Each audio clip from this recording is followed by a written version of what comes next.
సాధారణంగా మనం ఏ health issue వచ్చినా మానసికంగా కానీ శారీరకంగా కానీ ఒక డైటిస్ట్ని కలవడం అయితే ఏంటి, ఒక సైకాలజిస్ట్ని కలవడం అయితే ఏంటి, ఒక న్యూట్రిస్ట్ దగ్గరికి వెళ్ళడం అయితే ఏంటి, ఇలా రకరకాల డాక్టర్స్ దగ్గరికి మనం వెళ్తూ ఉంటాము, సమస్యకు తగ్గట్టుగా చూస్ చేసుకుంటుంటాం. కానీ న్యూట్రిషనిస్టు సైకాలజిస్టు ఇద్దరి కాంబినేషన్ ఇదైతే మనం రేర్గానే చూస్తుంటాం.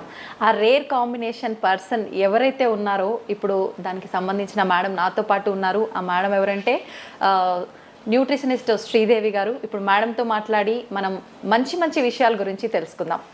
నమస్తే మ్యామ్. ఎలా ఉన్నారు అని అడగకూడదు కూడా, చాలా చక్కగా యాక్టివ్గా మంచిగా కనిపిస్తున్నారు. Thank you. అయినా అడుగుతాను మ్యామ్, ఎలా ఉన్నారు? I'm fine, thank you. Ma'am, కొంచెం ఎల్డిఎల్ ఫ్యాట్ పెరిగింది అనగానే చాలా టెన్షన్ పడిపోతుంటారు. వెంటనే డాక్టర్ని కలవాలి, అమ్మో నాకు ఏమైపోతుందో అని చెప్పి హడావిడి చేస్తుంటారు. నిజంగా దాని గురించి అంత భయపడాలంటారా మ్యామ్? యా, ముందు మనం ఎల్డిఎల్ ఫ్యాట్ గురించి మాట్లాడుకునే దానికంటే ముందు అసలు కొలెస్ట్రాల్ అంటే ఏంటి? ఆ కొలెస్ట్రాల్ పేరు చెప్పగానే చాలామంది భయపడిపోతుంటారు. అదేదో చాలా క్లిష్టమైన లేకపోతే వెరీ బ్యాడ్ మెటీరియల్ అన్నట్టుగా బిహేవ్ చేస్తూ ఉంటారు, అవగాహన లోపం మూలాన. కొలెస్ట్రాల్ అనేది ఇట్స్ అ వ్యాక్సీ సబ్స్టెన్స్, ఒక రకమైన కొవ్వు పదార్థం. ఈ కొలెస్ట్రాల్ అనేది మనకి చాలా ఇంపార్టెంట్ అయిన సబ్స్టెన్స్ అన్నమాట. ఎందుకంటే శరీరంలో ఉత్పన్నమయ్యేటటువంటి విటమిన్స్ కానీ, అలాగే మనకి కొన్ని రకాలైన హార్మోన్స్ కానీ, కణాల చుట్టూ ఉండేటటువంటి సెల్ మెంబ్రెయిన్స్ కానీ, వీటన్నిటి ఉత్పత్తిలో కొలెస్ట్రాల్ది ప్రముఖమైన పాత్ర. అండ్ ఈ కొలెస్ట్రాల్ అవసరంలో 80% కొలెస్ట్రాల్ శరీరం తనకి తాను తయారు చేసుకుంటుంది. 20% మాత్రమే మనకి ఆహారం ద్వారా వస్తుంది. కానీ కొన్ని రాంగ్ ఫుడ్స్ తీసుకున్నప్పుడు ఆ శాతం పెరిగే అవకాశం ఉంటుంది. ఈ కొలెస్ట్రాల్ ఏంటంటే శరీరంలోని అన్ని భాగాలకి ట్రాన్స్పోర్ట్ అవ్వడం చాలా ఇంపార్టెంట్. అలా ట్రాన్స్పోర్ట్ అవ్వడానికి, since it is not water soluble, నీళ్ళల్లో కరగదు కాబట్టి బ్లడ్లో వెళ్ళాల్సిన అవసరం ఏర్పడుతుంది. అయితే ఈ బ్లడ్లో ట్రాన్స్ఫర్ చేయడానికి కూడా దానికి ఒక రకమైన ప్రోటీన్ అవసరం. ఆ ప్రోటీన్ని వెహికల్గా తీసుకుని బ్లడ్లో ట్రాన్స్పోర్ట్ అవుతుంది. దాన్ని లైపోప్రోటీన్స్ అంటారు. లైపోప్రోటీన్స్ 2 రకాలుగా ఉంటాయి. ఎల్డిఎల్ ప్రోటీన్ ఒకటి, హెచ్డిఎల్ ప్రోటీన్ ఒకటి. ఎల్డిఎల్ అంటే low density lipoprotein, HDL is high density lipoprotein. మరి ఈ ఎల్డిఎల్ని ఎందుకు మనం బ్యాడ్ కొలెస్ట్రాల్ అనుకుంటాము, ఎందుకు దాని పేరు చెప్పి అది కొద్దిగా ఇంక్రీజ్ అయినప్పుడు ఎందుకు భయపడతాం? కారణం చాలా సింపుల్ అమ్మ. లైపోప్రోటీన్ ఏదైతే ఎల్డిఎల్ లో డెన్సిటీ లైపోప్రోటీన్ ఉంటుందో, దీని గుణం ఏంటి అంటే కొన్నిసార్లు ఎక్కువగా రక్తంలో దాని మోతాదు ఎక్కువగా ఉన్నప్పుడు కొన్ని పదార్థాలతో కలిసి అది గుండెలో ఉన్నటువంటి రక్తనాళాల్లో plaque formation or plaque formation అవుతుంది. అంటే చిన్న స్కేల్స్ లాగా తయారైపోయి అక్కడ పేరుకుపోతుంది అనమాట. అక్కడ పేరుకోవడం మూలాన అథెరోస్క్లిరోసిస్ అని, కరోనరీ ఆర్టరీ డిజీజ్ అని, స్ట్రోక్ అని, ఇలాంటివన్నీ వచ్చేదానికి అవకాశం ఉంటుంది. కాబట్టి ఎల్డిఎల్ అనేది బ్యాడ్ కొలెస్ట్రాల్.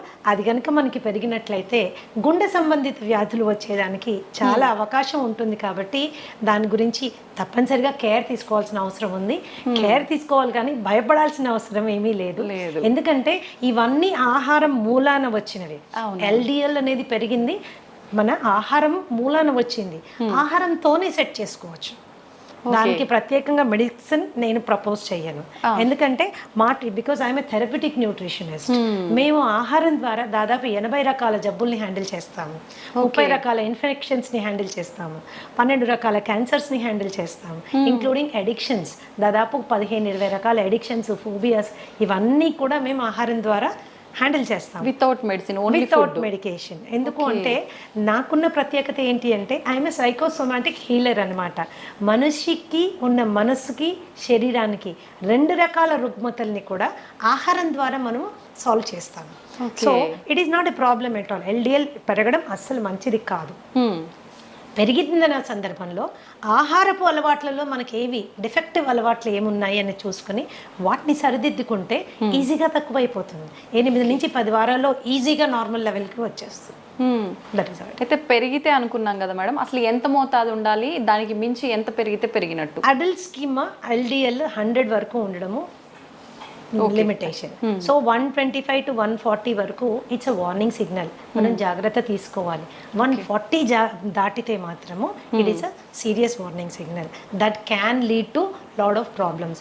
అది గుండె సంబంధిత వ్యాధుల వైపు మనం వెళ్ళడానికి మనని పూర్తిగా ఇచ్చేస్తుంది అనమాట. కాబట్టి ఎప్పుడైతే మనకి 100 to 140 మధ్యలో ఎల్డిఎల్ వాల్యూస్ చూపిస్తున్నాయో, 150 140 చూపిస్తున్నాయో, ఇట్స్ ఎ వార్నింగ్ సిగ్నల్ అనమాట. వెంటనే మనము ఆహారపరమైన మార్పులు చేసుకుంటే ఆ లెవెల్ని కిందకి తీసుకొచ్చేసి, అంటే అంత సీరియస్ కండిషన్లో ఉన్నప్పుడు కూడా వితౌట్ మెడికేషన్ ఓన్లీ ఫుడ్ ద్వారానే ట్రీట్ చేయొచ్చు. ఇది 140 150 అనేది it is a warning signal అమ్మా. దానికంటే ఎక్కువగా ఉన్నప్పుడు కూడా మనం వెనక్కి తీసుకురావచ్చు. Okay, all kinds of fats can be reduced ఆహారపు అలవాట్లు మార్చు. ఓకే, అంటే ఇప్పుడు మనం ఇంట్లో ఒక ఫుడ్ ప్రాపర్గా ఏం చేయాలి, ఏం తీసుకుంటే పెరిగింది, అట్లాంటి ఒక జనరల్గా ఫ్యాట్ పెరగడం అనగానే ఆయిల్స్ ఎక్కువగా వాడటం వల్లే ఇట్లాంటి ఒక ఆలోచన ఉంటుంది కదా మేడం. నిజంగా ఆయిల్స్ అయినా ఫుడ్ వల్ల కూడా ఎక్కువగా పెరిగింది? లైక్ దిస్ అమ్మా, మనం తీసుకునే ఆహారంలో చాలా పదార్థాలు తీసుకోకూడనివి ఉన్నాయి, కానీ మనకు అలవాటు అయిపోయింది. అది అలవాటు అయిపోయింది. ఒక్కసారి తింటే ఏమవుతుందిలే అనుకుంటాం, ఇవి ఒక్కసారి అనుకుంటాం. ఆ ఒక్కసారి కాస్త అలవాటు కింద మారిపోతుంది. ఫర్ ఎగ్జాంపుల్ ఎల్డిఎల్ కొలెస్ట్రాల్ మనం కనుక తీసుకుంటే all kinds of you know trans fats అంటాం. అంటే మార్జరీన్ ఎందులో వాడతాము? మన పఫ్ మేకింగ్లో, పిజ్జా మేకింగ్లో, చాలా వాటిలో, నాట్స్ ఇన్ పిజ్జా, చాలా బేకరీ ఐటమ్స్లో మార్జరీన్ వాడతారు. అలాగే Dalda is hydrogenated oil. Dalda కూడా, ఈ డాల్డా ఇలాంటివి ప్లస్ బ్రెడ్ స్ప్రెడ్స్ ఇప్పుడు చాలా వచ్చేస్తున్నాయి. ఈజీగా స్ప్రెడ్ అవుతుంది, ఇది సంతోషపడిపోతాం. అది ఈజీగా ఎల్డిఎల్ పెంచేస్తుంది, ఈజీగా కొలెస్ట్రాల్ పెంచేస్తుంది. సో ఇలాంటి కొవ్వు పదార్థాలు మనకి they will do lot of harm అన్నమాట. అలాగే ఈ ఆల్ కైండ్స్ ఆఫ్ జంక్, మైదాతో తయారు చేసినవి. ఇంకొకటి రిఫైన్డ్ ఆయిల్ మీద కూడా చాలా రీసెర్చ్ జరిగింది. రిఫైన్డ్ ఆయిల్ కూడా గుండె సంబంధిత జబ్బులు రావడానికి, ఎల్డిఎల్ పెరగడానికి కాంట్రిబ్యూట్ చేస్తోంది అని సపోర్ట్ చేయడానికి చాలా రీసెర్చ్ ఉంది.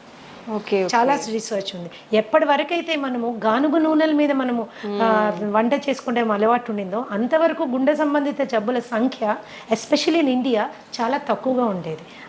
గుండె జబ్బు అంటే అది డబ్బున వాళ్ళ జబ్బు అనేవాళ్ళు, కానీ ఈ రోజు ఏంటంటే ప్రతి ఒక్కరికి వచ్చేసరికి అందుబాటులో ఉండే వస్తువులాగా అయిపోయింది. ఎందుకంటే ఫాల్టీ ఈటింగ్ హ్యాబిట్స్ అనమాట. ఆ హ్యాబిట్స్ మూలాన మనకి వచ్చింది. అలాగే రెడ్ మీట్ బాగా ఎక్కువ తినేవాళ్ళు, మటన్, బీఫ్, పోర్క్ ఇలాంటివి చాలా ఎక్కువగా, అంటే వారంలో ప్రతిరోజు తినేవాళ్ళు, అధిక మోతాదులో తినేవాళ్ళు, వాళ్ళల్లో కూడా మనకి తేడాలు కనిపిస్తాయి. వీటిని తగ్గించుకోవాలంటే పీచు పదార్థం ఎక్కువగా ఉండే ఆహారం తీసుకోవాలి. అంటే fresh fruits, vegetables, nuts, seeds ఇలాంటివి తీసుకుంటే ఏమవుతుందంటే ఎల్డిఎల్ లెవెల్స్ తగ్గుతుంది. మామూలుగా రోజు తీసుకునేటటువంటి రీఫైన్డ్ ఆయిల్ని మార్చి గానుగు నూనెలు మనం తీసుకున్నప్పుడు కూడా ఎల్డిఎల్ లెవెల్స్ ఈజీగా కంట్రోల్లోకి వచ్చేస్తాయి. ఓకే, అంటే డైలీ రొటీన్ అనేది మనం ఒకటి ఫాలో అవ్వాలంటారు మేడం, అంతే కదా? కొలెస్ట్రాల్ డైలీ రొటీన్ అంటే నేనేం చెప్తానంటే డైలీ రొటీన్ కంటే కూడా డైలీ తీసుకునే ఆహార పదార్థాలని మనం ప్రాపర్గా సెలెక్ట్ చేసుకోవడం చాలా ఇంపార్టెంట్. శరీర అవసరాలని దృష్టిలో పెట్టుకొని సెలెక్ట్ చేసుకోవడం చాలా ఇంపార్టెంట్. అంతేగాని టంగ్కి ఎక్కువ ఇంపార్టెన్స్ ఇచ్చి, టేస్ట్కి ఎక్కువ ఇంపార్టెన్స్ ఇచ్చి మనం తీసుకున్నప్పుడు ఏమవుతుంది అంటే అది డెఫినెట్గా it is going to harm us. అలా అని ఎంతసేపు గడ్డి గాదం ఆకులు అలుములు తిని బతికేసేయాలా, ఇంతేనా లైఫ్ అనుకోక్కర్లేదు.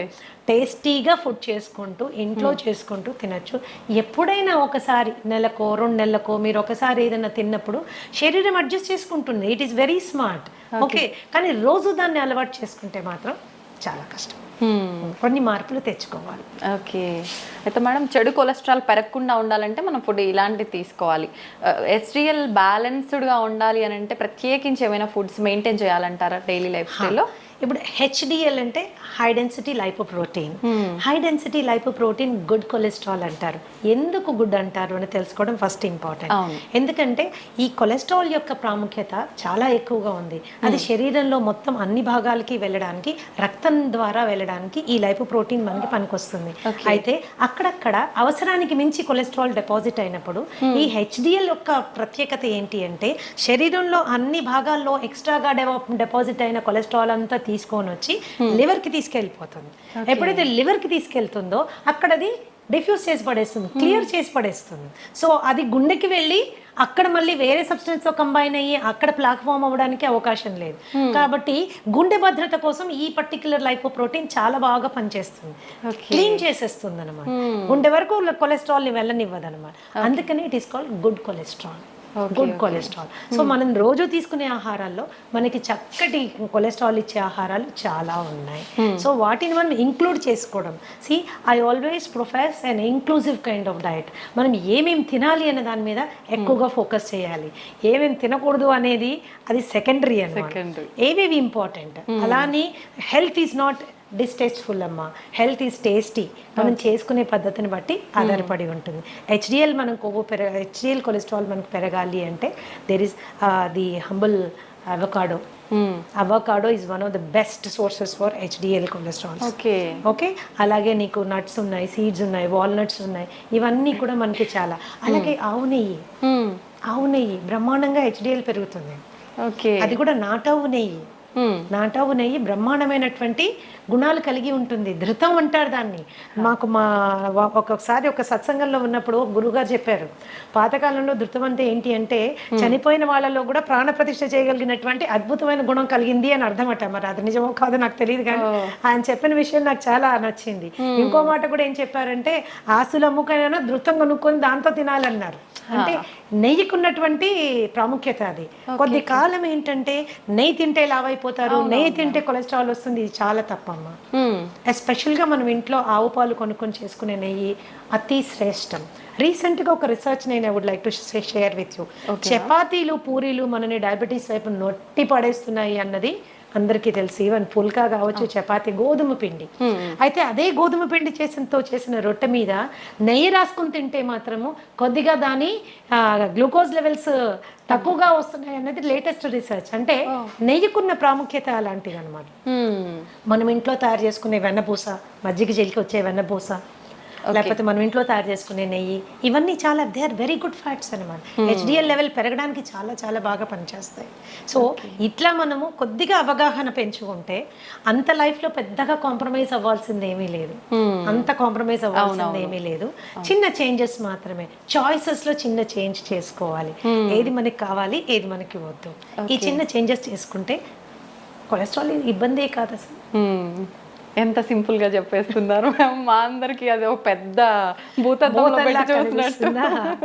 అండ్ యాక్చువల్గా ఏంటంటే ఇంకొక రీసెర్చ్ ఏం చెప్తుందంటే కొద్ది మందిలో ఇన్ సమ్ పీపుల్ ఏమవుతుందంటే కొలెస్ట్రాల్ కి సంబంధించిన మందులు వాడినప్పుడు అది ఏమవుతుందంటే it is leading to increase in blood glucose levels, diabetes పెరిగేదానికి అవకాశం ఉంది అని కొన్ని రీసెర్చ్ చెప్తున్నాయి. కాబట్టి మెడిసిన్ వాడడం కంటే ముందు ఆహారపు అలవాట్లని జాగ్రత్తగా గమనించి ఒక క్వాలిఫైడ్ థెరప్యూటిక్ న్యూట్రిషనిస్ట్ దగ్గరికి వెళ్ళి ప్రాపర్గా డయాగ్నోస్టిక్ టెస్ట్లు చేసుకుని ఏది ఎక్కువ ఉంది, ఏది తక్కువ ఉంది, ఏది ఎలా తగ్గించుకోవాలి అని అవగాహన పెంచుకుని జస్ట్ 8 నుంచి 10 వారాల్లో మీ లిపిడ్ ప్రొఫైల్ని మీరు క్లీన్ చేసేసుకోవచ్చు. ఒక్కటే సలహా ఏంటి అంటే కేవలం ఏదో యూట్యూబ్లో వీడియో చూసో లేకపోతే ఫేస్బుక్లో పోస్ట్ చూసో స్వంత వైద్యం చేసుకుంటే మాత్రము it is going to be little difficult. ఏదైనా సైంటిఫిక్గా హ్యాండిల్ చేయాలి.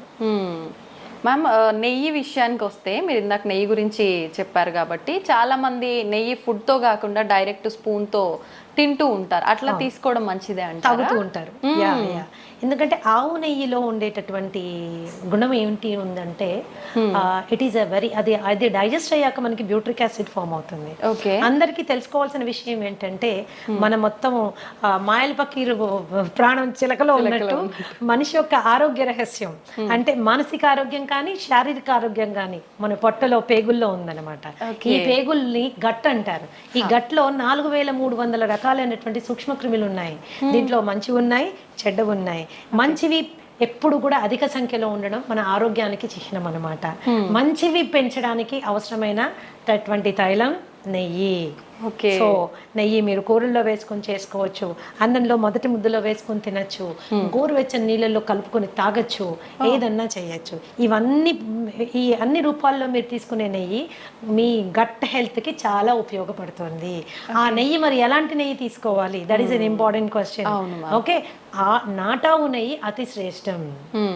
దాన్నే A2 ఘీ అంటారు. ఓకే, సో మనం ఇంట్లో చేసుకుని చాలామంది A2 పాలు కొనుక్కుంటున్నారు, ఆవు పాలు కొనుక్కుంటున్నారు. మీరు తోడు పెట్టి మీరు తీసి మిగడ్లోంచి చేసే వెన్న నెయ్యి యూ కెన్ యూజ్ ఇట్. అది చాలా శ్రేష్టం అన్నమాట. ఓకే మ్యామ్, కొలెస్ట్రాల్ విషయానికి వస్తే లివర్కి కొలెస్ట్రాల్ వచ్చింది అని చెప్పి చాలామంది టెన్షన్ పడుతూ ఉంటారు కదా, దానికి ఎటువంటి ఆహార పదార్థాలు తీసుకుంటే? లివర్కి కొలెస్ట్రాల్ కాదమ్మా, it is actually called fatty liver. Fatty liver. Fatty liver రెండు రకాలుగా ఉంటుంది, alcoholic fatty liver and non alcoholic fatty liver. Okay. ఇప్పుడు నాలాంటి దాని దగ్గరికి ఎవరైనా ఫ్యాటీ లివర్ ఆల్కహాలిక్ వచ్చారనుకోండి, actually as a therapist I'm happy. ఎందుకంటే కొట్టి ఆల్కహాల్ బంద్ చేయించేస్తే ఫ్యాటీ లివర్ చాలా వరకు కంట్రోల్లో వచ్చేస్తుంది అనమాట. అది కేవలము ఆల్కహాల్ ప్రేరితంగా అక్కడ ఫ్యాట్ డిపాజిట్ అవుతుంది అనమాట. But non alcoholic fatty liver disease is very dangerous. ఇది రాముడు బుద్ధిమంతుడు అంటాడు కదా, స్మోక్ చేయడు, బయటకు వెళ్ళి ఏమి తినడు, ఇష్టం వచ్చినట్టు బిహేవ్ చేయడు, అలాంటి వాళ్ళకి వచ్చేటటువంటి ఫ్యాటీ లివర్ కండిషన్ ని non alcoholic fatty liver condition అంటారు. దానికి మనము చాలా ఆహారపరమైన జాగ్రత్తలు తీసుకోవాలి. మరి ముఖ్యంగా కార్బోహైడ్రేట్ విపరీతంగా తినడం తగ్గించేసుకోవాలి. అలాగే ట్రాన్స్ ఫ్యాట్స్ మనం తీసుకోవడం తగ్గించుకోవాలి. అలాగే ఎల్డిఎల్ లెవెల్ కంట్రోల్లో ఉండేటట్టుగా మనం చూసుకోవాలి. ఈ ఫ్యాటీ లివర్ వచ్చిన వాళ్ళలో చాలా మందికి fatty liver is sometimes considered as a predisposing character for diabetes. అంటే షుగర్ రావడానికి ముందు చాలా మందికి ఫ్యాటీ లివర్ వచ్చేస్తుంది. దాన్ని చాలా తేలికగా తీసుకుంటారు. ఏం లేదండి, కాస్త ఎక్సర్సైజ్ చేయండి, కాస్త ఇలా ఉండండి, కాస్త అలా ఉండండి అని. That is not the way. You have to take it serious. ఎందుకంటే ఈ ఫ్యాటీ లివర్ స్టేజ్ 1 నుంచి స్టేజ్ 2, స్టేజ్ 2 నుంచి స్టేజ్ 3, అక్కడి నుంచి ఫైబ్రోసిస్, సిరోసిస్, క్యాన్సర్ వరకు వెళ్ళే అవకాశం ఉంటుంది. కాబట్టి దాన్ని ఈజీ తీసుకోవడానికి వీలు లేదు. So basic foods for example కీరా జ్యూస్ బ్రహ్మాండంగా పనిచేస్తుంది ఫ్యాట్లో లివర్ తీసేయడానికి. నిమ్మరసం, ఓకే, ద హంబుల్ నిమ్మరసం, కాస్టే లేదు దాన్ని. So health is actually very economic, inexpensive అనమాట. చిన్న అవగాహన మనం తెలుసుకుంటే we will able to do it అన్నమాట. అండ్ ఫ్యాటీ లివర్ ఉంది అని మనకి ఎప్పుడు డౌట్ వస్తుందంటే, కొద్దిగా కుడివైపు బొజ్జ అంటే చేతులు కాళ్ళు సన్నగానే ఉన్నాయి, పొట్ట మాత్రమే ముందుకు వస్తుంది.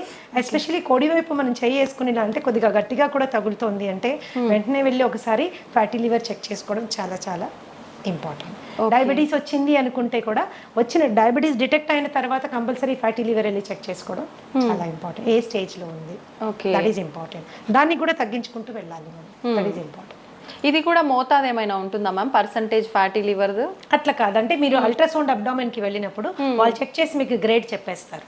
ఓకే. ఆ రిపోర్ట్ బట్టి మనకి స్టేజ్ 1 లో ఉన్నారా, స్టేజ్ 2 లో ఉన్నారా, స్టేజ్ 3 లో ఉన్నారా తెలిసిపోతుంది.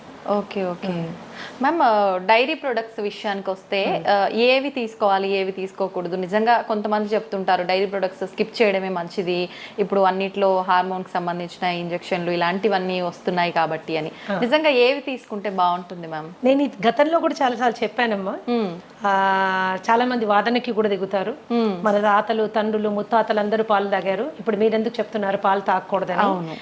పాలు డెఫినెట్ గా ఇట్స్ ఏ హోల్సమ్ ఫుడ్. మరి పిల్లలకి ప్రోటీన్ ఎలా వస్తుంది, పిల్లలకి మనకి కాల్షియం ఎలా వస్తుంది, ఇవి రెండు మనకు కావాలంటే పాలు తాగాలి కదా. మన చిన్నప్పటి నుంచి తాగాం కదా, ఇప్పుడు మీరు కొత్తగా ఇలాంటి వింత విషయాలు చెప్తున్నారు ఏంటి అని. సో తప్పులు మీరు చెప్పింది కూడా కరెక్టే. ఎప్పుడో మన తాతల తండ్రులంతా పాలు తాగారు, కానీ అప్పుడు ఆవులు వేరు, అప్పుడు పాలు వేరు. ఇప్పుడు ఆవులు వేరు, ఇప్పుడు పాలు వేరు. ఓకే. సో ఇప్పుడు చాలా సందర్భాల్లో మనం ప్యాకెట్ పాలు తెచ్చుకుంటే అవి అసలు పాలో కాదో మనకు తెలియదు. పాలల్లో నీళ్లు కలిపారనుకోండి, that is a healthy thing. అంటే ఓన్లీ నీళ్లు ఉన్నాయని సంతోషపడచ్చు మనం, కానీ నీళ్లు కాకుండా ఇంకెన్నెన్నో కలిపేస్తే అవి విషమై మనని ఎన్నో విధాలుగా మనని ఇబ్బంది పెడుతున్నాయి. మిల్క్ మీరు తీసుకున్నట్లయితే దాని ప్రోటీన్ కంటెంట్ కానీ, దాని కాల్షియం కంటెంట్ కానీ, నాన్ మిల్క్ సోర్సెస్ చాలా ఉన్నాయి. మీ మునగాకు తీసుకోండి. ఓకే. ఫర్ ఎగ్జాంపుల్ టేక్ మునగాకు, నువ్వులు తీసుకోండి. దానిలో ఉన్న కాల్షియం కానీ, దానిలో ఉన్న ప్రోటీన్ కానీ, మునగాకు పచ్చిదానికంటే కూడా ఎండు పౌడర్ ఏదైతే ఉంటుందో, మునగాకు పౌడర్ ఏదైతే ఉంటుందో బ్రహ్మాండంగా కాల్షియం లెవెల్స్ అనమాట. ఓకే. ఎన్నో రెట్లు పాల కంటే ఎక్కువగా ఉంటుందని. ఒక స్పూన్ రోజు తీసుకుంటే సరిపోతుంది. ఎలా తీసుకోవచ్చు మేడం? కాంబినేషన్ మజ్జిగలో కలిపి తీసుకోవచ్చు, నీళ్ళలో కలిపి తీసుకోవచ్చు. దాన్ని పొడి కింద తయారు చేసుకుని కాస్త వెల్లుల్లిపాయలు, జీలకర్ర, ఎండుమిరపకాయలు వేసి దాన్ని పొడి కింద చేసుకొని అంత నెయ్యి వేసుకొని మొదట ముద్ద గట్టిగా కలుపుకొని తినచ్చు. టేస్టీ ఉంటుంది, హెల్త్కి హెల్త్ వస్తుంది. ఓకే. అయితే ఈ మిల్క్ ఇప్పుడు ఏం చేస్తుంది, మిల్క్ లో ఒక ప్రోటీన్ ఉంటుంది కేసిన్ అని. ఈ కేసిన్ చాలా మందికి ఎలర్జిక్ కండిషన్స్ ప్రొడ్యూస్ చేస్తుంది. చాలా మందికి కడుపులో అది డైజెస్ట్ అవ్వక గ్యాస్ కానీ లేకపోతే ఇండైజెషన్ కానీ అలాగే బెల్చింగ్ అండ్ బ్లోటింగ్ అంటారు, పొట్ట ఉబ్బినట్టు అవ్వడం కానీ ట్రైన్ పుల్ రావడం కానీ ఇవన్నీ జరుగుతాయి. ఎందుకు, కేసిన్ వాళ్ళకి డైజెస్ట్ అవ్వదు కాబట్టి, కేసిన్ డైజెస్ట్ అవ్వదు కాబట్టి. సో అలాంటి సందర్భాల్లో పాల అవసరం ఏంటి అసలు? అవును. ఒక స్టేజ్ దాటింద టాడ్లర్ అంటాం, అంటే కాలు మీద నడవడానికి అలవాటు పడిన బిడ్డకి పాలు సంపూర్ణ ఆహారం కాదు. Okay okay. అది అసంపూర్ణమైనటువంటి ఆహారం. పాలు ఎడిక్టివ్ ఇన్ నేచర్. మీరు బాగా తాగుతుంటే అది తాగాలనిపిస్తుంది, తాగకపోతే ఏదో వెలితిగా కూడా అనిపిస్తుంది. దానికంటే ఆరోగ్యకరమైన ఫుడ్ మనకు ఉన్నప్పుడు, దానికంటే మనకి బలవర్ధకమైన ఆహారం మనకి అవైలబుల్గా ఉన్నప్పుడు మనం దానికి ఆప్ట్ చేసుకోవచ్చు కదా. ఈ రోజు ఆవుల్లో పాలు పెరగడం కోసము విపరీతంగా ఇంజెక్షన్స్ వేస్తున్నారు, విపరీతంగా యాంటీబయాటిక్ యూజ్ జరుగుతూ ఉంది. Grass fed cow and grain fried cow అని 2 రకాల కౌస్ మనం చూసుకుంటే, పచ్చిగడ్డి తిని ఆ పచ్చిగడ్డి పెంచడానికి కూడా ఏమాత్రం ఎరువులు వాడకుండా, పెస్టిసైడ్స్ వాడకుండా ఆర్గానిక్గా పెంచిన పాలు ఉంటాయి కదా, అవి అతి శ్రేష్టం. చాలా అరుదుగా లభిస్తున్నాయి, చాలా అరుదుగా, పచ్చిగడ్డే దొరకడం లేదు. గ్రెయిన్ ఫెడ్ మీరు తీసుకున్నారనుకోండి, వాటికి గ్రెయిన్స్ పెడతారు, ఎన్నెన్నో రకాలైన గ్రెయిన్స్ పెడతారు. ఎస్పెషల్లీ ఈ మధ్య కాలంలో అయితే కార్న్ పెట్టేస్తున్నారు, స్వీట్ కార్న్ పెడుతున్నారు. సో ఇవి ఏంటి అంటే పాల క్వాంటిటీ పెంచడానికి. చాలా మంది ఆ ఆవులకి పెట్టే దీంట్లో నూనెలు కలుపుతారు, ఎందుకంటే పాలల్లో వాళ్ళకి ఆయిల్ శాతము, ఫ్యాట్ శాతం ఎక్కువ రావాలని. మరి ఇలాంటి పాలు మనం తాగినప్పుడు అది మనకి it is going to harm us. అయితే ఇంట్లో మనం ఒక పాల ప్యాకెట్ తెప్పించుకున్నప్పుడు అది ఆవు పాల, గేదె పాల, ఆవులో గ్రాస్ తినిన ఆవా లేకపోతే గ్రెయిన్ తినిన ఆవా, యాంటీబయాటిక్ వేసుకోలేదో మనకి ఎలా తెలుస్తుంది? ఇవన్నీ కలిపారో లేదో మనకి ఎలా తెలుస్తుంది? తెలియదు. పైగా పాలు ఎప్పుడైతే ప్యాకెట్లో వస్తాయో, ప్లాస్టిక్ ప్యాకెట్లో వస్తాయో, ఆ ప్లాస్టిక్ కూడా మనకి ప్రమాదం. ఇంకోటి, కొంతమందికి ఏంటంటే ఎస్పెషల్లీ ఉద్యోగస్తులు 4-5 ప్యాకెట్లు కొనుక్కుని డీప్ ఫ్రీజర్ లో పెడతారు, అవి గడ్డగట్టిపోతాయి. వాటిని మీరు ఎప్పుడైతే డీప్ ఫ్రీజ్ చేస్తారో, థాయింగ్ ప్రాసెస్ జరిగేటప్పుడు ప్లాస్టిక్ కూడా మెల్ట్ అయ్యి అందులోకి వస్తుంది. ఒకప్పుడు మేము చిన్నపిల్లలుగా ఉండేటప్పుడు గ్లాస్ బాటిల్లో వచ్చేది, that was safest milk. Seal అయ్యి గ్లాస్ బాల్ వచ్చేది, బాటిల్స్ తీసుకోగానే మేము చిన్నపిల్లలప్పుడు నాకు బాగా గుర్తుంది, ఆ మూత తీసి పైన ఉన్న వెన్నంతా వేలుతో తీసుకు తినేవాళ్ళం. ఇప్పుడు అలాంటి కండిషనే లేదు. సో పాలుని వాడకం ఎంత తగ్గిస్తే అంత మంచిది. అయితే పెరుగు దగ్గరికి వచ్చినా, మజ్జిగ దగ్గరికి వచ్చినా ఏ రెస్ట్రిక్షన్ లేదు. It is better than milk అన్నమాట. మీరు పెరుగుగా తిన్నా పర్వాలేదు, మజ్జిగగా తిన్నా పర్వాలేదు. కొద్దిగా పుల్లబడిన మజ్జిగ ఇంకా బెటర్. పుల్లబడిన మజ్జిగ చాలా బెటర్. అందుకని మిల్క్ని అవాయిడ్ చేయడం బెటర్. ఎందుకంటే మనకు వచ్చే ప్యాకెట్ గురించి మనం ఆలోచిస్తాం, కానీ అందులో వచ్చిన పాలు మనకి దాకా రావడానికి ఎన్ని పద్ధతులు అవలంబించారో మనకు అవగాహన లేదు. Today it is a very common thing to give oxytocin injection for cows. Oxytocin injection దేనికి ఇస్తారు వింటే మీరు బిత్తరపోతారు.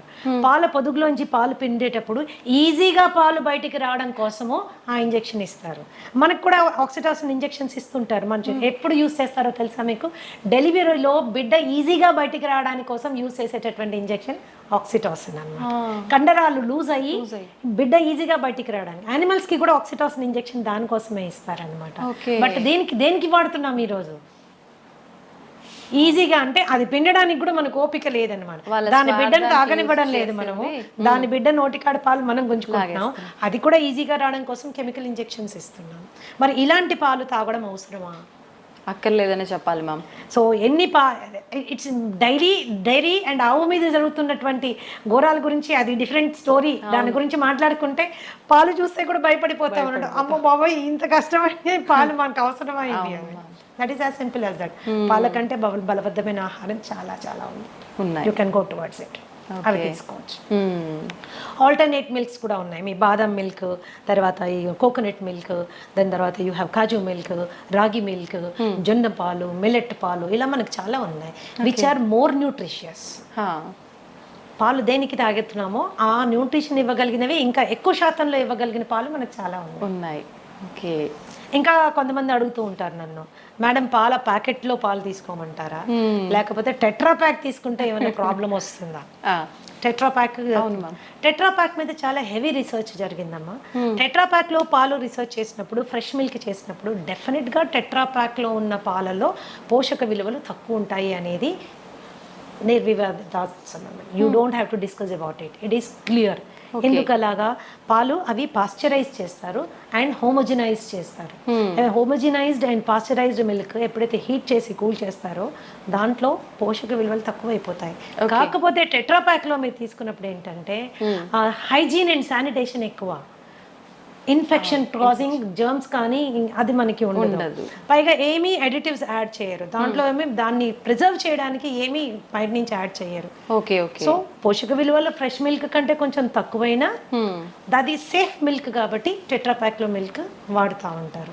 That is how it is. ఇప్పుడు ఫ్రెష్ గా తీసుకున్న పాలు వి డోంట్ నో దాంట్లో ఏమేమి ఉన్నాయో తెలియదు, అందులో ఎన్ని పెస్టిసైడ్ రెసిడ్యూస్ వస్తాయో తెలియదు, ఎన్ని మాన్యూర్ రెసిడ్యూస్ వస్తాయో తెలియదు, బ్యాక్టీరియల్ ఇన్ఫెస్టేషన్ కానీ వైరల్ ఏదైనా మైక్రో ఆర్గానిజం ఉందేమో మనకి తెలియదు. రెండు తెల్లగానే ఉంటాయి అంతే. మనం పాల రూపంలో తీసుకునే వాళ్ళకైతే ఆల్టర్నేట్ ఆప్షన్స్ చాలా ఉన్నాయి మీరు చెప్పారు. కొంతమంది తెల్లారితే కానీ టీ లేనిది వాళ్ళకి తెల్లారదనే వాళ్ళు చాలా మంది ఉంటారు. అలాంటి వాళ్ళ పరిస్థితి ఏంటి మ్యామ్? టీ కాఫీ అనేది దేనికి తాగుతాం? నా పద్ధతి ఏంటంటే దేనికైనా ఏ పద్ధతికైనా ఎందుకు అని ముందు తెలుసుకుంటే అది మనకు అవసరమా లేదు అని నిర్ణయం తీసుకోవచ్చు. రైట్. ఓకే, మన డైలీ లైఫ్లో మనకున్న స్ట్రెస్ మూలాన చాలా మందికి హెడేక్స్ రావడము, ఆ స్ట్రెస్ మూలాన మైగ్రేన్స్ రావడము, డల్ గా ఫీల్ అవ్వడము ఇవి అవుతాయి. టీ అండ్ కాఫీలో ఏముంటుంది? కెఫీన్ ఉంటుంది. ఈ కెఫీన్ ఏం చేస్తుంది? నర్వస్ సిస్టమ్ ని టెంపరీగా ఉత్తేజపరుస్తుంది. టెంపరీగా ఉత్తేజపరుస్తుంది. ఎప్పుడో ఒక రోజు ఒక గుక్క తాగినంత మూలాన మనకి పెద్ద వదిలేదు, అది అలవాటు చేసుకుంటే it is addictive in nature. అనమాట. సో టీ మంచిదా కాఫీ మంచిదా అని కూడా కొంతమంది అడుగుతుంటారు. దీంట్లో నేనేమంటానంటే మీరు పాలు షుగర్ లేకుండా ఏది తాగినా మంచిదే. బ్లాక్ టీ, బ్లాక్ కాఫీ ఏది తాగినా మంచిదే.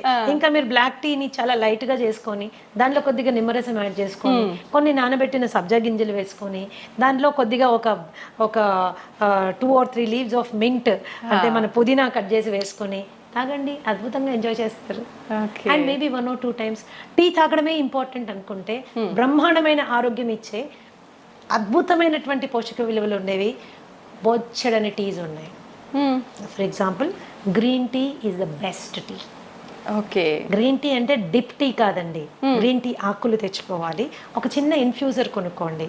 అంటే ఒక కప్పులో ఇంకో కప్పు ఉంటుంది, దానికి చిన్న హోల్స్ ఉంటాయి. దాంట్లో మనం గ్రీన్ టీ లీవ్స్ ఒక స్పూన్ వేసుకుని హాట్ వాటర్ వేసుకుంటే ఇన్ఫ్యూజ్ అయ్యి the best thing will come on. Green tea is anti inflammatory and it is anti cancerous. మన మెటబాలిజంకి చాలా బాగా పనిచేస్తుంది. It is good for everything. కానీ ప్రతిదీ తీయగా ఉండాలంటే కష్టం. ప్రతిదీ తీయగా ఉండాలంటే మనకి కష్టం. సరే తీయగా ఉండాలి అనుకుంటే మీరు దాంట్లో న్యాచురల్ రా హనీ వేసుకోవచ్చు. బట్ అది ఇంకొక స్కామ్. మనకి ఏది హనీయో ఏది బెల్లం మడ్డో ఏది చక్కెరపాకమో మనకి తెలుసుకోలేము, అంత టైం కూడా లేదు. That is how it is. Organic గా చేసినటువంటి బెల్లం పౌడర్ కొంతమంది వాడుకుంటారు, పర్వాలేదు, అది కూడా పర్వాలేదు. As long as remaining conditions అన్ని నార్మల్ గా ఉన్నప్పుడు మనకి ఇవన్నీ పెద్దగా కాంట్రిబ్యూట్ అవ్వాలి. రిమైనింగ్ కండిషన్స్ నార్మల్ పెట్టుకోవడం చాలా ఇంపార్టెంట్. ఎన్నో రకాల టీ ఉందమ్మా. ఫర్ ఎగ్జాంపుల్ హైబిస్కస్ టీ అని ఉంటుంది, మందార పువ్వులు ఆకులు రెక్కలతో చేసింది. జాస్మిన్ టీ ఉంది. there are so many teas. మేమైతే మా ట్రీట్మెంట్ ప్రొసీజర్స్లో దాదాపుగా నేను 25 రకాల టీలు వాడతాను. ఇవి మంచి ఆరోగ్యం వైపు నా క్లయింట్స్ అందరినీ తీసుకెళ్ళడానికి చాలా ఉపయోగపడుతుంది. మచ్చా టీ అని ఉంటుంది. ఫైబ్రాయిడ్స్ ఉన్నవాళ్ళు, యూటరైన్ ప్రాబ్లమ్స్ ఉన్నవాళ్ళు, మెన్స్ట్రల్ సైకిల్ రెగ్యులర్గా లేని వాళ్ళు ఇలాంటి టీ తీసుకోవచ్చు. సాంఫ్ టీ అని ఇస్తాము. డైజెషన్ సరిగ్గా లేని వాళ్ళు, అరుగుదల చాలా తక్కువగా ఉన్నవాళ్ళు, తినగానే వాళ్ళకి విపరీతమైన ప్రాబ్లం ఉన్నవాళ్ళు, కాన్స్టిపేషన్ ఉన్నవాళ్ళు, వీళ్ళందరికీ సాంఫ్ టీ ఇస్తాము.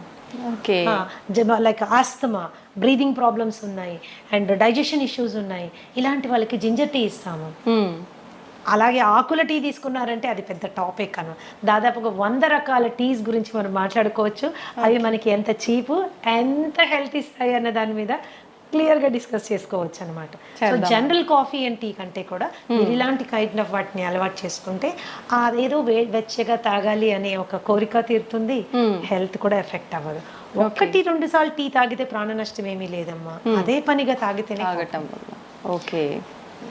మీరు కాఫీ తాగాలి అనుకుంటే black coffee is a better option than with tea. And లేదు పాలు కావాలి, పాలు లేకుండా నేను చేయలేను ఫిక్స్ అయ్యారనుకోండి, ఓట్ మిల్క్తో తాగండి, కోకోనట్ మిల్క్తో తాగండి, ఆల్మండ్ మిల్క్తో తాగండి. ఆప్షన్స్ ఉన్నాయి, తెలుసుకోవడము చేసుకోవడమే అంతే.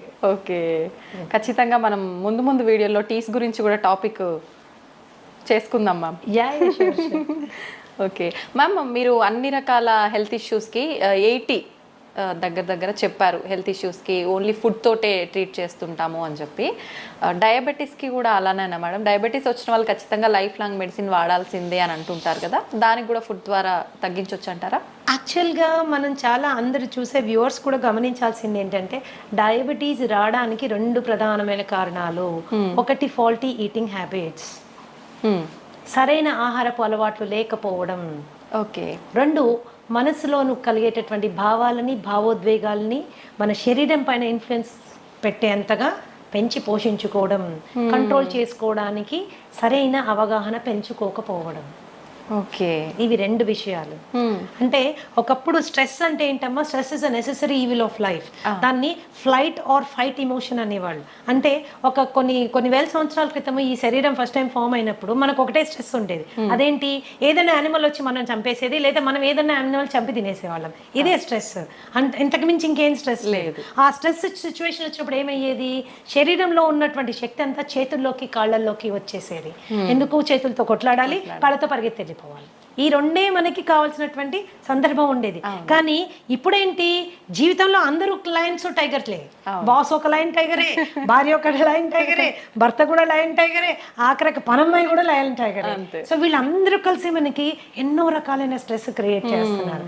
అయితే ఈ పరిస్థితుల్లో ఏమవుతుంది, ఎప్పుడైతే ఎనర్జీ చేతుల్లోకి కాళ్ళల్లోకి రావాలో, శరీరం ఇంటెలిజెంట్గా ఏం చేస్తుంది, మిగతా అవసరం లేని సిస్టమ్స్ని షట్ డౌన్ చేస్తుంది, బంద్ చేస్తుంది. బంద్ చేసినప్పుడు ఏమవుతుంది, ఫస్ట్ సిస్టమ్ ఏంటి బంద్ అయ్యేది, డైజెస్టివ్ సిస్టమ్. అందుకనే స్ట్రెస్ఫుల్గా ఉన్నప్పుడు తిన్నది అరగదు, తిన్నది అరగదు, ఒక రకంగా మనకి డిఫరెంట్ గా ఉంటుంది. ఓకే, ఎందుకు అది క్లోజ్ అయిపోయింది. తర్వాత అది రిలాక్స్ అయిపోయి మళ్ళీ స్టార్ట్ అయినప్పుడు ఏంటి, మళ్ళీ అంటే డైజెషన్ ప్రాసెస్ కొద్దిగా ఆగి జరుగుతుంది అనమాట. It is not giving us proper ఇది. అండ్ ఇంకొకటి, డయాబెటీస్కి వచ్చేసరికి చాలా మంది ఓన్లీ 3 రకాల టెస్టులు చేసుకొని ఆ డయాబెటీస్ని హ్యాండిల్ చేయాలనుకుంటారు. అంటే for example fasting sugars, post lunch sugars, ఇప్పుడు HbA1c, ఈ 3 మాత్రమే చేసుకుని వాళ్ళు డయాబెటీస్ని కంట్రోల్ చేసుకోవడానికి రకరకాల మందులు తీసుకుని ముందుకు వెళ్తూ ఉంటారు. నేనేమంటానంటే, ఏ జబ్బు మనకి వచ్చినా రూట్ కాజ్ తెలుసుకోవడం చాలా ఇంపార్టెంట్. నాకు డయాబెటీస్ ఎందుకు వచ్చింది, వై. సో మా దగ్గర మేము ట్రీట్మెంట్ చేసేటప్పుడు కూడా ఖచ్చితంగా రూట్ కాజ్ అనాలిసిస్ అని 13 రకాల బ్లడ్ టెస్ట్లు చేయిస్తాం to understand the inside of a person, లోపల ఏం జరుగుతోంది. చాలా మటుకు మనకి అవుట్వర్డ్గా మనకి సిమ్టమ్స్ తెలియవు. అవును ma'am, we don't feel it. వెళ్ళి చెక్ చేసుకుంటే కానీ మనకి తెలియదు. That is how it is. And ఈ డయాబెటీస్ వచ్చిన వాళ్ళు టైప్ 2 డయాబెటీసా, టైప్ 1 డయాబెటీసా, బేసిక్ వాళ్ళు తెలుసుకోవాల్సి ఉంటుంది మనకి. ఒకవేళ టైప్ 2 డయాబెటీస్ మనం మాట్లాడుకుంటే సి పెప్టైడ్ అని ఒక టెస్ట్ ఉంటుంది. సీరం ఫాస్టింగ్ సి పెప్టైడ్ అంటే ఏం భోజనం చేయకుండా సి పెప్టైడ్ టెస్ట్ చేసుకుని ఆ సి పెప్టైడ్ వాల్యూ మనకి ప్యాంక్రియాస్ ఎంత పనిచేస్తుంది, ప్యాంక్రియాస్ పని చేయకపోవడం మూలానే డయాబెటీస్ వస్తుంది. కాబట్టి ప్యాంక్రియాస్ పనితీరు ఏ విధంగా ఉంది, ఎంత ఇన్సులిన్ ప్రొడ్యూస్ చేయగలుగుతుంది అనేది ఎస్టిమేట్ చేయడము very very very very important. అది ఎప్పుడైతే మనం ఎస్టిమేట్ చేసుకుంటామో, ప్యాంక్రియాస్ ప్రొడక్షన్ బాగానే ఉంది అనుకుంటే 100% మనకి డయాబెటీస్ రివర్సిబుల్ అవుతుంది. If your C peptide value is 1 and more, ఏది fasting C peptide value 1 and more ఉంటే కనుక 100% మనం ఆ డయాబెటీస్ని రివర్స్ చేసుకోగలము. కానీ 1 కంటే కిందకి వెళ్ళిపోతున్నప్పుడు, 5.5 కంటే కిందకి వెళ్ళిపోతున్నప్పుడు it is going towards type 1 diabetes అన్నమాట. ఈ టెస్ట్ చేయకుండా, ఈ నిర్ధారణ కాకుండా దాన్ని హ్యాండిల్ చేయడం అనేది నా ప్రకారము I feel it's a defective way of looking at it. Okay okay, and మనం అనుకుంటాం వైట్ రైస్ తినడం మూలాన, ఇంకోటి తినడం మూలాన, షుగర్ తినడం మూలాన. చాలా మంది నా క్లయింట్స్ వచ్చి చెప్తాను, నేను షుగరే తినట్లేదు మేడం, ఎప్పుడో మానేసాను, నోరు కట్టేసుకున్నాను, అయినా షుగర్ పెరిగిపోతుంది అని. సో మీరు ఏం తిన్నా అది షుగర్ కింద మారుతుంది, ఓకే ఏం తిన్నా అది షుగర్ కింద మారుతుంది. అంటే మరి అన్ని తినడం మానేసేమా? చాలా మంది ఈ షుగర్ పేషెంట్స్ వీక్ అయిపోతారు, ఎందుకంటే భయపడిపోతారు. అమ్మో ఇది తిరిగితే షుగర్ పెరుగుతుంది, అది తింటే షుగర్ పెరుగుతుంది, అది తినకూడదు, ఇది తినకూడదు, అది మానేయండి, ఇది మానేయండి. అది కాదు, ఫస్ట్ లోపల ఏం లోపాలు ఉన్నాయో తెలుసుకోవాలి. ఓకే, లోపల ఏం లోపాలు ఉన్నాయో తెలుసుకోవాలి. వైటమిన్ డి లెవెల్స్ ఎన్ని ఉన్నాయో మనకు తెలియాలి. And there is direct and indirect relationship between vitamin D levels and diabetes. అది మనం ఖచ్చితంగా తెలుసుకోవాలి. B12 ఎంత ఉంది, దానికి దీనికి కనెక్షన్ ఏంటి? యా, వైటమిన్ సి, దాని పరిస్థితి ఏంటి, దానికి డయాబెటీస్కి కనెక్షన్ ఏంటి? Lots of research is available. ఎంతసేపటికి మనము షుగర్ లెవెల్ని తగ్గించడం మీదనే ఫోకస్ చేయడం బదులుగా శరీరానికి కావాల్సిన శక్తిని, దానికి కావాల్సిన విటమిన్స్ని, దానికి కావాల్సిన మినరల్స్ని, దానికి కావాల్సిన ప్రతి పోరాడే వెపన్ని మనం ఇచ్చాము అనుకోమా, అది డయాబెటీస్ని తన్ని బయటికి తరిమేస్తుంది. That's what it is. It's very simple అన్నమాట. కాబట్టి it is a lifestyle disorder. అది లైఫ్ స్టైల్ అంటేనే మనం పద్ధతులు సరైన నిద్ర లేదు, సరైన ఆహారం లేదు, తీసుకునే ఆహారం టైం ప్రకారం తీసుకోము, అవును, అండ్ విపరీతమైన స్ట్రెస్. ఈ స్ట్రెస్ని మేనేజ్ చేసుకునే దానికి కూడా మనము ఎటువంటి జాగ్రత్త తీసుకోము. అందుకే మా దగ్గరికి వచ్చినప్పుడు మేము ఏం చేస్తామంటే, డయాబెటీస్ని మేము వెనక్కి తీసుకెళ్లే టైంలో, because I'm a psychosomatic healer, ఖచ్చితంగా మానసిక ఒత్తిడిని తగ్గించేటటువంటి ఆహారము, శారీరకమైనటువంటి అవసరాలు అంటే దాని vitamins and mineral balances support చేసేటటువంటివి పెట్టుకుంటూ వెళ్తాం. కాబట్టి ఓకే, ధనాధన్ షుగర్ లెవెల్స్ పడడం స్టార్ట్ అవుతాయండి. ఒకసారి షుగర్ లెవెల్స్ పడడం స్టార్ట్ అయితే మెడికేషన్ డోసేజ్ నెమ్మదిగా తగ్గించుకుంటూ వెళ్తాము. ఒకసారి అలా తగ్గించుకుంటూ వెళ్ళి 1 fine day ఆ మెడిసిన్ ఎత్తిపడేస్తాము. ఓకే, ఈ స్టేజ్ని రెమిషన్ స్టేజ్ అంటారు. Remission is purely temporary stage of health. Okay, so చాలా మందికి ప్రాబ్లం ఏమొస్తుందంటే, తగ్గి నార్మల్ అవ్వగానే తగ్గిపోయింది కదా, సో సింపుల్ అనేసి మళ్ళీ నెక్స్ట్ డే నుంచి అన్ని మొదలు పెడతారు. పైనుంచి అది ఒక కంప్లైంట్ చేస్తారు, ఏంటి మేడం ఇది మళ్ళీ తినగానే వచ్చేసింది. నువ్వు ఫస్ట్ తిన్నావు కాబట్టి ఇది వచ్చింది, ఫస్ట్ ఫాల్టీగా తిన్నావు కాబట్టి ఇది వచ్చింది, కరెక్ట్ చేసుకున్నావు కాబట్టి తగ్గిపోయింది, కరెక్ట్ చేసుకుని మళ్ళీ బ్యాక్ వెళ్ళావు కాబట్టి మళ్ళీ వస్తుంది. సో నేనేమంటానంటే, ఒక రెమిషన్ స్టేజ్ రాగానే మనం తీసుకున్న జాగ్రత్తని కనీసం 1 సంవత్సర కాలం గనక మనం అలాగే మెయింటైన్ చేసుకోగలిగితే అది రివర్సల్ అయిపోతుంది. ఓకే, అది రివర్సల్ అయిపోతుంది. డయాబెటీస్ తగ్గించుకోవడానికి ఆడ మగ తేడా లేదు, వయస్సుతో తేడా లేదు, మీ డయాబెటీస్ వయస్సు కూడా తేడా లేదు.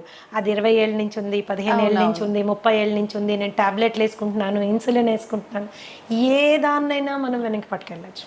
చిన్న పిల్లల్లో కూడా ఇప్పుడు చిన్న పిల్లల కండిషన్ డిఫరెంట్ అమ్మా. That is called type 1 diabetes. Okay, type 1 diabetes వచ్చినప్పుడు మనము again C peptide fasting post lunch 2 చేసుకుంటాము. సి పెప్టైడ్ వాల్యూ చాలా తక్కువ ఉంటుంది. ఆ చాలా తక్కువ ఉన్నప్పుడు ఏంటంటే ఇన్సులిన్ ప్రొడ్యూస్ చేయలేకపోతుంది ప్యాంక్రియాస్ లో ఇన్సులిన్ రావడం లేదు కాబట్టి వాళ్ళు డయాబెటీస్ పార్ట్ వెళ్ళిపోయారు. సో ఈ పరిస్థితుల్లో మనం వాళ్ళకి 3 times వాళ్ళు ఇన్సులిన్ వేసుకోవాల్సి ఉంటుంది. ఇలాంటి పిల్లలకి అద్భుతంగా ఇన్సులిన్ రిక్వైర్మెంట్ తగ్గించేటటువంటి ఆహారం మనం ఇవ్వచ్చు. Regeneration therapy for type 1 diabetes కూడా ఉంది. కాకపోతే దాని పర్సంటేజ్ 100% అని మనం గట్టిగా చెప్పలేము. Okay, so regeneration therapy is also possible. అంటే టైప్ 1 నుంచి కూడా మనం కొద్దిగా వాళ్ళని బెటర్ టైప్ 2లోకి తీసుకెళ్లేటటువంటి సిపెప్టైడ్ని పెంచేటటువంటి ఫుడ్ కూడా ఉంది. But the success rate is about 40 to 50%. It is not around 100%. Many other contributing factors ఉన్నాయి కాబట్టి, చాలా కాంట్రిబ్యూటింగ్ ఫ్యాక్టర్స్ ఉన్నాయి కాబట్టి that is how it is. అయితే ఈ మధ్యకాలంలో విపరీతంగా తిండి, పిల్లలకి మనం పెట్టే తిండి మూలాన మనమే మన చేతుల ద్వారానే మనమే వాళ్ళని డయాబెటీస్ వైపు నెట్టుతున్నాము. నాకు తెలిసిన ఒక బాబుకి కేవలం వాడు రోజు అడిగాడని, రోజు ఇవ్వమని గొడవ చేశాడని వాళ్ళ తాతగారు డైలీ ఒక కూల్ డ్రింక్ తాగించడం మూలాన, అలా 2 నెలలు తాగించడం మూలాన ప్యాంక్రియాస్ ఫెయిల్ అయిపోయింది. టైప్ 1 డయాబెటిక్ అయిపోయాడు. బిడ్డ ఓన్లీ 15 ఏళ్ళు. రాబోయే 60-70 ఏళ్ళు వాడు ఇన్సులిన్ వేసుకుంటానే వేసుకుంటానే ఉండాలి. మేనేజ్ చేయాలి. సో మన ప్రేమని రాంగ్ ఫుడ్స్ రూపంలో చూపించకూడదు.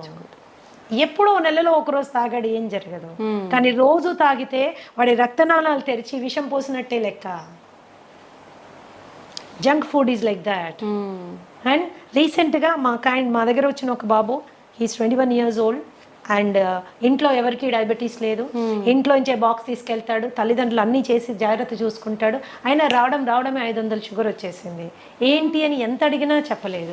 లేదు నేను ఏమి తిన్ను అని. తర్వాత ప్రత్యేకంగా పిలిచి అడిగితే రోజు ఒక షవర్మా తింటాడు. షవర్మా తినడం వల్ల షుగర్ ఫెయిల్ అయింది, డైజెస్టివ్ సిస్టమ్ ఫెయిల్ అయిపోయింది. మయోనీస్ లోపల ఉంటుంది, దాంట్లో పిచ్చి రిఫైన్డ్ ఆయిల్ వాడతారు. అందులో రోడ్ సైడ్ వాడే రిఫైన్డ్ ఆయిల్, అది ఎక్కడి నుంచి తెచ్చి వాడతారో, ఎన్నిసార్లు వాడిన నూనెతో చేస్తారో మనకి తెలియదు. అండ్ ఆ షవర్మా అండ్ ఇంకొకటి ఫ్రాంకీ చెప్పాడు నాకు, 2 చెప్పాడు.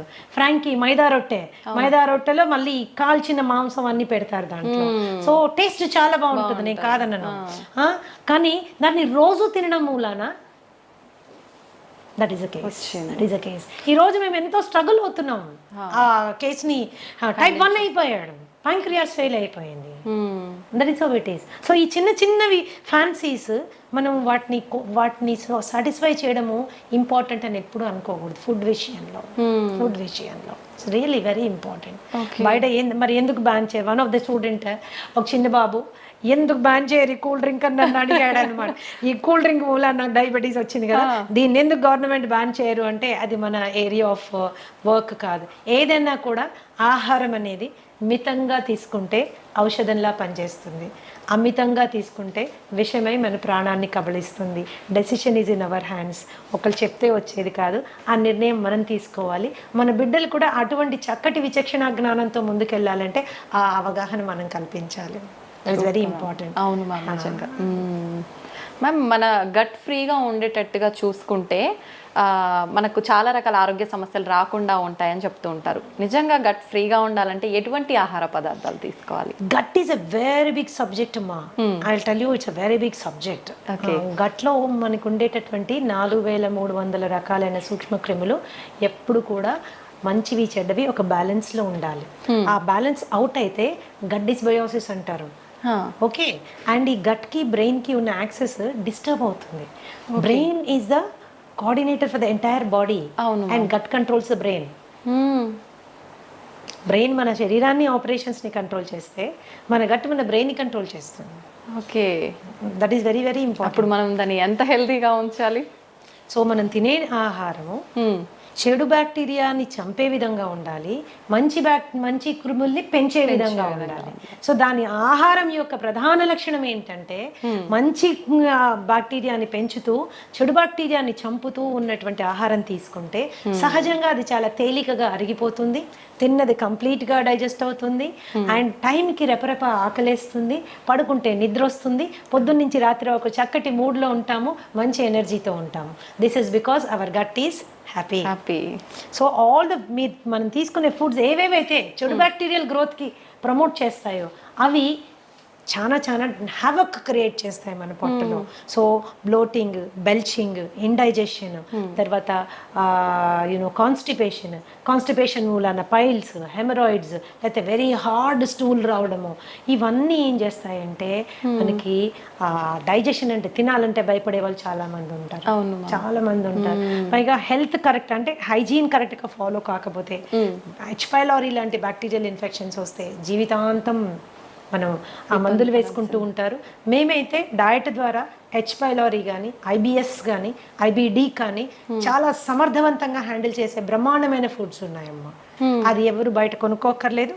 మీ ఫుడ్ మీరు ఇంట్లో చక్కగా చేసుకోవచ్చు, శుభ్రంగా తినచ్చు, సంతోషంగా ఉండొచ్చు. This is how it is. కేవలం మందుల ద్వారా ఎంత సక్సెస్ మీరు వస్తుందో దానికి డబుల్ సక్సెస్ ఆహారం ద్వారా వస్తుందమ్మా. డబుల్ సక్సెస్ ఆహారం ద్వారా వస్తుంది. సో గట్ని ఇప్పుడు కూడా ఆరోగ్యంగా ఉంచుకోవాలి. చక్కటి పీచు పదార్థాలు ఉండేటటువంటి వెజిటబుల్స్ అండ్ ఫ్రూట్స్ మనం తీసుకోవాలి. చాలా మందికి ఏంటి అంటే వెజిటేరియన్స్ అయిపోండి, మీట్ మానేయండి అని చెప్తారు.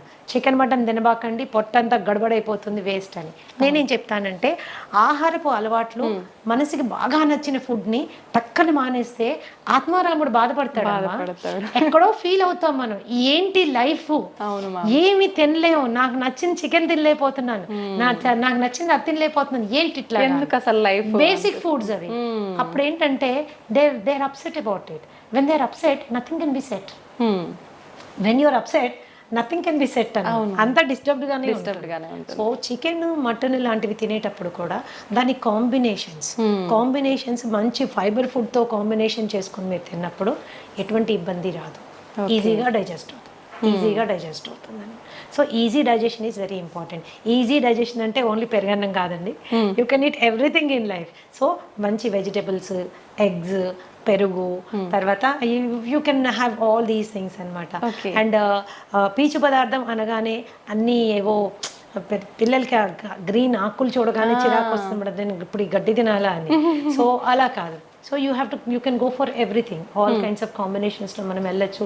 అలాగే మనకి రాజ్మా ఆర్ మన కాబూలీ చనా, బొబ్బర్లు, ఇలాంటివన్నీ మనకి చాలా మంచి ప్రోటీన్ ప్లస్ మంచి ఫైబర్తో వస్తుంది. అది తిన్నప్పుడు ఏంటంటే మనకి గట్ సెట్ అవుతుంది. దట్ ఈస్ ఏ వే అండి. 8 to 12 వీక్స్లో సెట్ చేసేస్తాం గట్ విత్ ఫుడ్ ఓన్లీ. అది ఎంత సీరియస్ ఇష్యూ అయినా. కాబట్టి నేనేం చెప్తున్నానంటే చక్కటి ఆహారాన్ని ఎన్నుకోండి. హోమ్ మేడ్ ఫుడ్కి 90% ఇంపార్టెన్స్ ఇవ్వండి. పార్టీలు ఇంట్లో హోస్ట్ చేయండి. మనం కావాల్సిన డ్రింక్స్ కానీ ఏదైనా కూల్ డ్రింక్స్ అట్లాంటివి కూడా ఇంట్లో చాలా చేసుకోవచ్చు. డెజర్ట్స్ అంటారా, బ్రహ్మాండమైన స్వీట్లు హెల్దీగా చేసుకోవచ్చు. ఓకే, బ్రహ్మాండంగా. జీవితంలో ఏది వదులుకోవాల్సిన అవసరం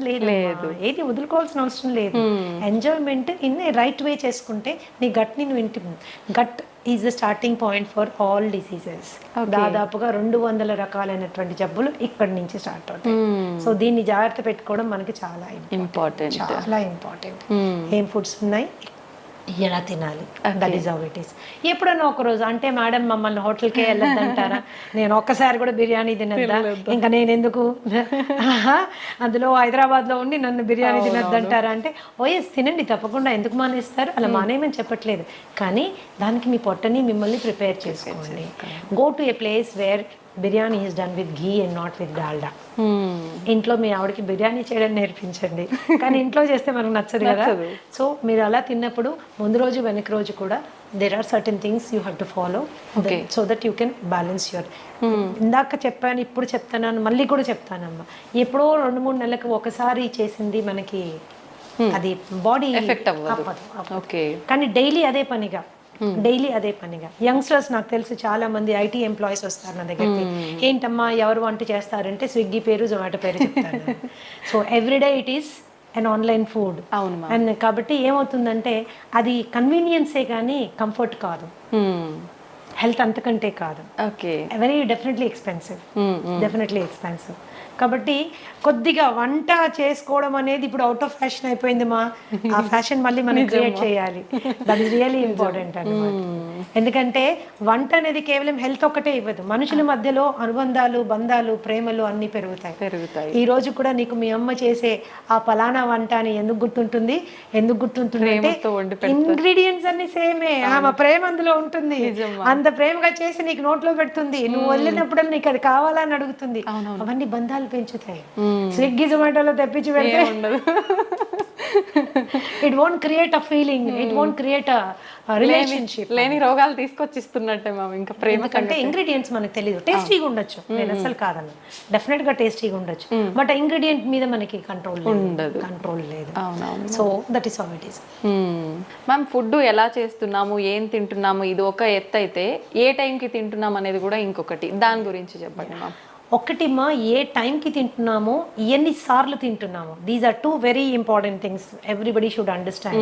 సో రీసెర్చ్ ఈరోజు there is loads of research ఏం చెప్తుంది అంటే snacking is the worst habit. పొద్దున్న బ్రేక్ఫాస్ట్ తిన్నాము, మధ్యాహ్నం లంచ్ తిన్నాము, రాత్రికి డిన్నర్ తిన్నాము, ఇది ఎప్పుడు మనకి ట్రబుల్ క్రియేట్ చేయదు. ఓకే. పొద్దున బ్రేక్ఫాస్ట్ తిన్నాము, మధ్యలో టీ అండ్ స్నాక్స్ తిన్నాము, మధ్యాహ్నం మళ్ళీ లంచ్ తిన్నాము, 4 గంటలకు సమోసా తిన్నాము, 5 గంటలకు కాఫీ తాగాము, 6 గంటలకు టీ తాగాము, 7 గంటలకు 7:30కి వెళ్ళి మళ్ళీ డిన్నర్ తిన్నాము, రాత్రి 12ంటికి పడుకునేటప్పుడు స్విగ్గీలో ఏదో ఒకటి తెప్పించుకుని తిన్నాము. This is going to cost trouble. This leads to obesity. Okay. Extra calories మూలన వెయిట్ పుట్ ఆన్ అవ్వడం స్టార్ట్ అవుతుంది. వెయిట్ ఒకసారి పుట్ ఆన్ అయ్యారంటే ఒబెసిటీ అనేది ఏంటంటే ప్రపంచంలో అన్ని కండిషన్స్ కంటే అతి దారుణమైన పరిస్థితి. కొన్ని millions of people are dying because of obesity, అధిక బరువు మూలాన. Okay, so this is very important. ఏ రోజైనా ఇప్పుడు మీరు ఆ మధ్యలో తినే స్నాక్స్ కట్ చేయండి, న్యాచురల్గా స్లిమ్గా అవ్వడం స్టార్ట్ అవుతారు, ఫేస్ కాంతివంతంగా అవుతుంది. Snacks will do a lot of. ఒకవేళ స్నాక్ తినవలసిన అవసరం వస్తే హెల్తీ ఆప్షన్ చెక్ చేసుకోండి, హెల్తీ ఆప్షన్ తీసుకోండి. ఎప్పుడైతే మీరు బాగా డీప్ ఫ్రైడ్ మైదాతో చేసినటువంటి సమోసాస్, కచోరీస్ ఇలాంటివి తిన్నారనుకోండి, తిన్న 10 నిమిషాల లోపల సివియర్ డిహైడ్రేషన్ అవుతుంది. ఓకే. దాహం వేస్తుంది.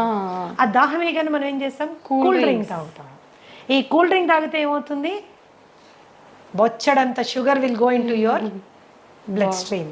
There is a spurt, sudden గా రేజ్ అవుతుంది, అవసరం లేని క్యాలరీస్. ఆ టైంకి మీరు టెంపరీగా ఎగ్జైటెడ్గా ఉంటారు. తర్వాత ఏమవుతుంది, 15 నిమిషాల లోపల ఈ రైజ్ అయింది టక్ అని పడిపోతుంది. It causes irritation, anxiety and depression. Okay. It is a cycle అన్నమాట. ఇది మన ఆలోచన విధానాన్ని, ఆహారపు అలవాట్లని, శరీర ఆరోగ్యాన్ని మొత్తంగా డిస్టర్బ్ చేసి పడేస్తున్నాను. సో ఆ టైంలో మీరు ఏదైనా హెల్దీ తీసుకోండి, ఫ్రూట్ తినడం అలవాటు చేసుకోండి. ఆకలి వేస్తుంది కదా, ఒక అరటిపండు తినండి, ఒక ఆపిల్ తినండి, దాంతోపాటు సీడ్స్ నట్స్ ఒక డబ్బాలో వేసుకొని పెట్టుకోండి, ఒక గ్రీన్ టీ పెట్టుకోండి, ఒక 3-4 స్పూన్లు నట్లు సీడ్లు తిని చక్కగా గ్రీన్ టీ తాగండి. కడుపులో ఫీలింగ్గా ఉంటుంది, హ్యాపీగా ఉంటుంది, హెల్దీ కూడా. అలాగే there are so many fillers. ఇప్పుడు మీ ఫూల్ మఖానా కానీ, మురమురాలు కానీ, అట్టుకులు కానీ, వీటితో ఎన్నో రకాలైనటువంటి హెల్దీ గ్యాసెస్ రాకుండా ఉండేటటువంటి చేసుకోవచ్చు. మరీ ఆకలి వేస్తుంది అనుకున్నప్పుడు తినచ్చు, అట్లాంటి నో ప్రాబ్లమ్ అబౌట్ ఇట్. కానీ ఆ టెంపరీగా రోడ్ మీద దొరికే బజ్జీలు, పునుగులు అండ్ యూనో సమోసాలు, వాడెవర్ అన్నీ దొరుకుతాయి, అది మాత్రము స్కిప్ చేయాలి. చాలా ఘోరం అది. With due respect to all those people, అది మనకి పడినప్పుడు దాన్ని వదిలేసుకోవడం ఉత్తమమైన విషయం ఇంకొకటి లేదు. And night 7:30 to 8 o'clock is the best time to have your dinner. ఎప్పుడు గుర్తుంచుకోండి, పడుకునే టైంకి, భోజనం చేసిన టైంకి మధ్యలో 3 గంటల వ్యవధి ఉండాలి. మీరు 7 గంటలకల్లా తిన్నారనుకోండి, 10కి పడుకోవచ్చు. ఓకే. 8కి తిన్నారనుకోండి, ఆఫీషియల్గా మీరు 11కి పడుకోవాలి. అవును. 9కి తిన్నారనుకోండి, 12 ఏమవుతుంది, డైజెషన్ మొత్తం డిస్టర్బ్ అవుతుంది, యువర్ స్లీప్ సైకిల్ డిస్టర్బ్ అవుతుంది. ఇలా జరగడానికి వీల్లేదు. You have to remember that. And quantity ఎంత ఏంటి అనేది కూడా మనకి ఎంత అవసరం. ఒకటే రకమైన ఫుడ్ తినే అలవాటు చాలా మందికి ఉంటుంది. కూర నచ్చితే స్టార్టింగ్ నుంచి ఎండింగ్ వరకు అదే కూర, ఇంకొకటి ఏదో నచ్చితే అటు నుంచి అదే కూర. సో ఒక బ్యాలెన్స్డ్ డైట్ ప్లేట్ అనేది మనము మెయింటైన్ చేసుకోవాలి, అన్నీ ఉండేటట్టు చూసుకోవాలి, ఆల్ కైండ్స్ ఆఫ్ థింగ్స్. ఇప్పుడు టైం మనకి లేదు, అన్నిటికీ మన బాస్ కోసం టైం ఉంది, ఉద్యోగం కోసం టైం ఉంది, టార్గెట్స్ కోసం టైం ఉంది, కానీ మన కోసం మనకి టైం లేదు. సో ఈ థాట్ ప్రాసెస్లో కూడా కొద్దిగా మనం మార్పు తెచ్చుకోవాలి. యంగ్స్టర్స్ మరి ముఖ్యంగా ఏంటంటే మంచి తెలివితేటలతో ముందుకెళ్తున్నారు, పెద్ద పెద్ద ఉద్యోగాలు చేస్తున్నారు, లక్షల్లో సంపాదిస్తున్నారు, కానీ వాళ్ళ శరీరం గురించి వాళ్ళు పట్టించుకోవడానికి వాళ్ళకి టైం ఉండదు. దాన్ని ఎలా అయినా అకామిడేట్ చేసుకోవాలి. బ్రేక్ఫాస్ట్ కూడా సాధ్యమైనంత త్వరగా, మీల్కి మధ్యలో 3 గంటల గ్యాప్ ఉండాలి. 3 గంటల టైంలో మీరు కావాలంటే మంచినీళ్ళు తాగొచ్చు, సింపుల్. కావాలంటే మంచినీళ్ళు తాగొచ్చు. మరి ఏదైనా వర్క్ ప్రెషర్ మూలన కొద్దిగా తలనొప్పి వస్తుంది అన్నప్పుడు గ్రీన్ టీ తాగొచ్చు, జింజర్ టీ తాగొచ్చు, ఒక గ్లాస్ మజ్జిగ తాగొచ్చు, ఒక గ్లాస్ కొబ్బరి నీళ్ళు తాగొచ్చు. Okay, these are the best alternatives. ఆ స్నాకింగ్ మానేసేయాలి. ఎస్పెషల్లీ డయాబెటీస్ ఉన్న వాళ్ళైతే మీరు స్నాకింగ్ మానేసిన వెంటనే మీకు కనీసం ఒక 10-20 యూనిట్లు షుగర్ తగ్గుతుంది అనమాట. Okay, that's how it is. These are the important factors you have to remember.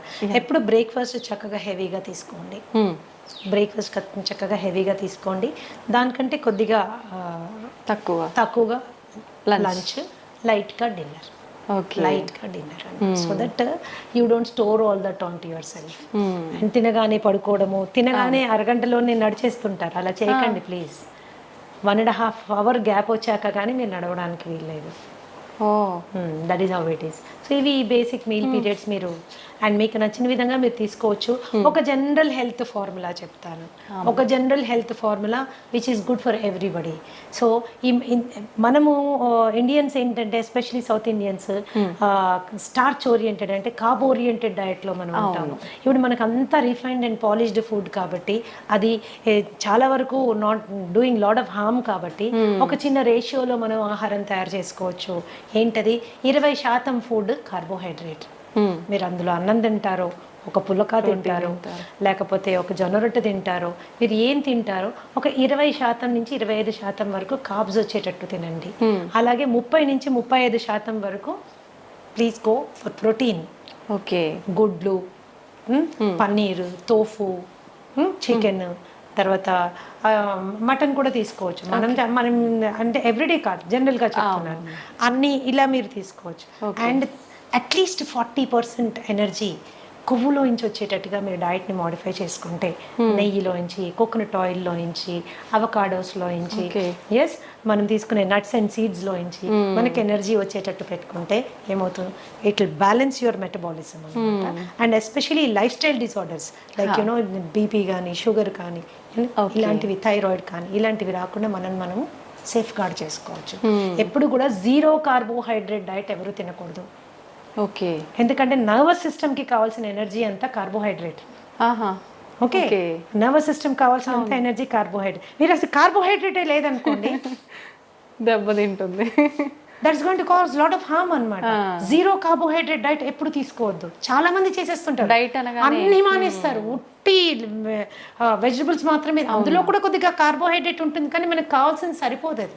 Okay okay, మేము క్యాన్సర్ పేషెంట్స్కి కూడా 10-15% కార్బోహైడ్రేట్ పెడతాం నేను.